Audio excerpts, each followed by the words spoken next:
പുയ്യാപ്പിള എന്ന് കേട്ടിട്ടുണ്ടോ നിങ്ങൾ? നമ്മളെ കല്യാണത്തിൻ്റെ പുയ്യാപ്പിള അല്ല കേട്ടോ, മീൻ.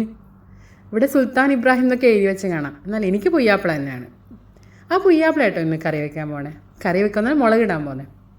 തേങ്ങ അരച്ച് കറിയല്ല, മുളകിട്ട കറി. ഇഞ്ചി, തക്കാളി, പച്ചമുളക്, വെളുത്തുള്ളി, കറിവേപ്പില ഒക്കെ അരിഞ്ഞ് സെറ്റാക്കി വെച്ചിട്ടുണ്ട്. ഒരു പാൻ അടുപ്പത്തോട്ട് വെക്കുക.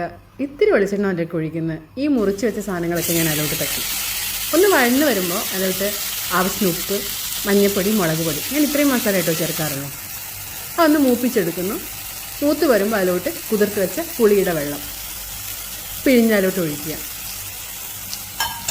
ശേഷം അതിന് തിള വരുമ്പോൾ നമ്മൾ വൃത്തിയാക്കി വെച്ച ഈ കിളിമീൻ, പുയ്യാപ്പിള ഓരോന്നായി അതിലോട്ട് ഇടുകയാണ്. നമ്മൾ അടച്ച് വെച്ച് ഇച്ചിരി നേരം വേവിച്ചിട്ട് ഒരു കുറുകിയ പരുവത്തിൽ അത് എടുത്തു നോക്കി. എൻ്റെ പൊന്നേ, വേറൊന്നും വേണ്ടി വരില്ല കഴിക്കാൻ.